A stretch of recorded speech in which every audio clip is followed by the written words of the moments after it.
এই মুহূর্তে কমলাপুর রেল স্টেশনে আছেন রিপোর্টার মাহাদে ইসলাম ধ্রুব। সরাসরি যাচ্ছি তার কাছে। ধ্রুব, ঈদের ছুটি শেষ, এবার ঢাকায় ফেরার পালা।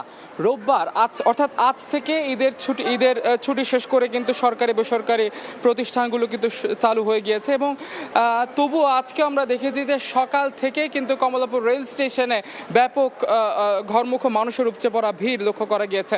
সকাল থেকে কমলাপুর রেল স্টেশন আমরা দেখেছি যে দেশের বিভিন্ন প্রান্ত থেকে যাত্রীরা ছুটে এসেছেন এবং আমরা দেখছি যে এই মুহূর্তে একটি ট্রেন এই কমলাপুর রেল স্টেশনে এসে পৌঁছেছে। সেটি হচ্ছে তিতাস কমিউটার, যেখানে আমরা দেখেছি যে ব্রাহ্মণবাড়িয়া থেকে এই ট্রেনটি এসেছে।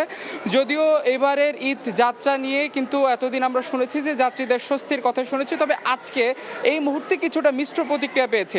কিছু যাত্রী বলছিলেন যে অত্যন্ত স্বস্তির সঙ্গে তারা তাদের যাত্রা করতে পেরেছেন, আবার কিছু মানুষ বলছিলেন যে ট্রেনটি 1 ঘন্টা দেরিতে ছাড়ে, প্রায় 1.5 থেকে 2 ঘন্টা দেরিতে ছাড়ে এবং এখানে এসে পৌঁছায় অনেক দেরিতে।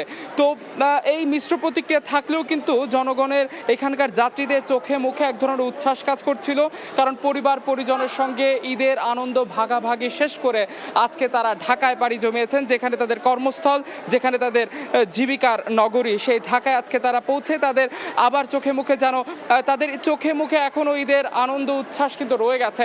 তারা যেটি বলেছিলেন যে এবারের ঈদ যাত্রা বিগত সকল বছরের তুলনায় অত্যন্ত স্বস্তির ছিল, অত্যন্ত স্বাচ্ছন্দ্যের ছিল। তারা যেটি বললেন যাত্রাপথে কোনো ধরনের ভোগান্তি তাদের পোহাতে হয়নি, তারা অত্যন্ত নির্বিঘ্নেই তারা ট্রেনে যাত্রা করতে পেরেছেন। তারা আরও জানাচ্ছিলেন যে এবার নিরাপত্তার বিষয়টিও কিন্তু খুব ভালো জোরদার করা হয়েছে।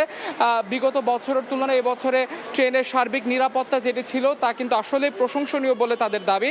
তারা এবং শুধুমাত্র যে ট্রেন আসছে তা কিন্তু না, ট্রেন থেকে এখনও কিন্তু বহু মানুষ ঢাকা ছেড়ে যাচ্ছেন। আমরা দেখেছি যে আজকে সকাল থেকে কিন্তু অনেকটি ট্রেন কিন্তু এই কমলাপুর রেল স্টেশন ছেড়েছে, অনেকগুলো ট্রেন ছেড়েছে এবং যে ট্রেনগুলো ছাড়ছে সেই ট্রেনগুলোতে কোনো ধরনের বিলম্বের ঘটনা ঘটেনি, অর্থাৎ শিডিউল বিপর্যয়ের ঘটনা তো ঘটেইনি, বিলম্বেরও কোনো ঘটনাই কমলাপুর রেল স্টেশন এখন অবধি ঘটেনি।